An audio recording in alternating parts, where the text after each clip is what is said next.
Let's speak to Tahir Kilavuz now, a political scientist who joins us from South Bend, Indiana. Good to speak to you, Tahir. So it is supposed to be the biggest protest in decades. What are the demonstrators demanding here?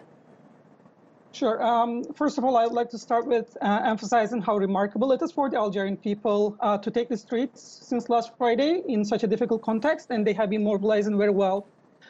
So as you said, the protest started against the candidacy of President Bouteflika for the fifth term for the presidency, given his health conditions are not good for running for another term, and he hasn't been running the country for the last couple of years. And as I said, people have been mobilizing, and the demands are becoming even larger in the last couple of days.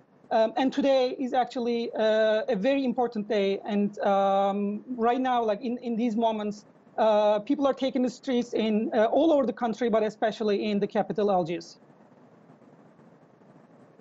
As you mentioned, Tahir, I mean, he's actually turning 82 next week, and his health is all that not great, and he has rarely been seen in public. So why be persistent to run? Well, within the Algerian regime, there are certain divisions, and each group has their own candidates, or there are potential candidates for the regime side.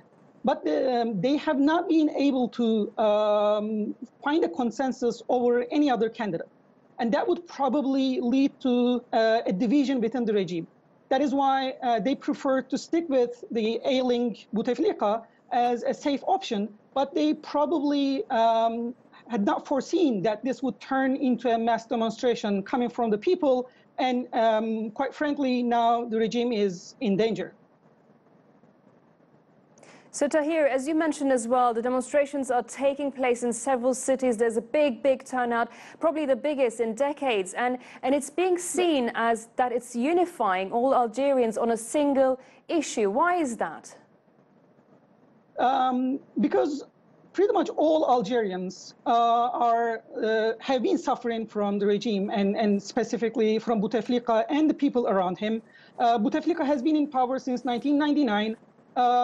First 2 or even 3 terms under Bouteflika brought relative stability to the country, but it also brought stagnation as well. So people were not happy. Economic crisis is on the rise right now.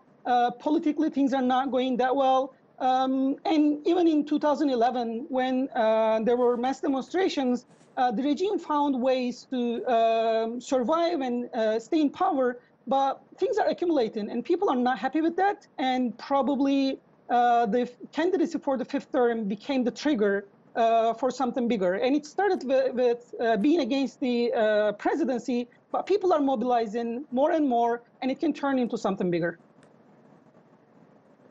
Well, that's all the time we have. Thank you very much for joining us here on TRT World, Tahir Kilavuz.